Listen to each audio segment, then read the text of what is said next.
मोरो ख़बर शामिल कजदी मोरो सिंधमा जिता सिंधी इल्ताफ़ सुमरो की रिपोर्ट मुताबिक तालके मोरो के रूरल हेल्थ सेंटर सुनहरी फार्म में डिस्पेंसर तौर खिदमतों सर अंजाम ॾींदड़ नज़ीर अहमद ॾाहिरी एहतजाज कंदे ॿुधायो त बासर नेमतुल्ला ॾाहिरी सन्नाउल्ला ॾाहिरी मोहम्मद वारिस ॾाहिरी ऐं सलाहुद्दीन ॾाहिरी मूंसां नाजाइज़ियूं करे रहिया आहिनि।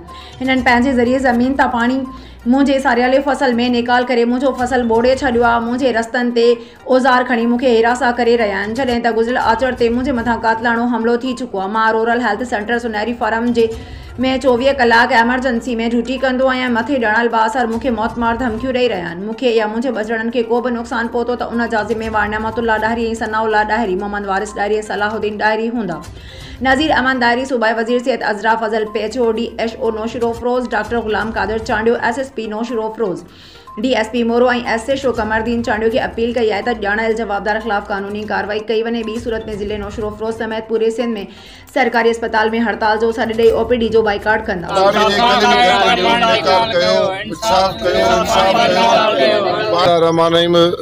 जीअं त असां हिते रहवासी वार्ड नंबर 15 जा असांजा तक़रीबन सभई वोटर जेके आहिनि मोहतरम ज़िया हुसैन लंजार साहब जा वोटर रहिया आहिनि।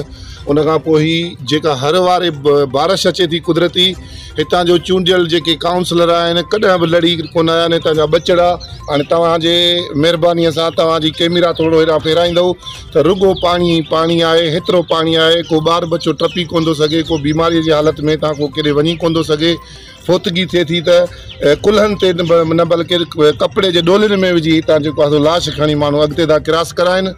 सो उन लाइ हथ ॿधीअ सां ही अर्ज़ु कंदासीं मोहतरम ज़िया हुसैन लंजार साहब खे।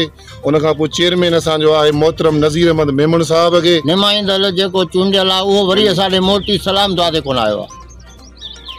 पाणी कर रोड ठाराए ॾियनि, पाणी कढाए ॾियनि, जो निकाल न आहे, घिटियूं न आहिनि, वोट वठी उन्हनि खां पोइ नुमाइंदो को बि नथो अचे त हिते के माण्हू रहनि था या नथा रहनि। हींअर स्कूल खुलियल आहिनि, नंढड़नि ॿारनि खे स्कूल कहिड़े हिसाब सां मोकिलिजे, न उन्हनि खे स्कूल मोकिले था सघूं न उन्हनि खे कंहिं अस्पताल पुॼाए था सघूं। बराए महिरबानी पाणी निकाल कयो वञे ऐं उन खां पोइ मिटी लाराए असांजी ॾियो।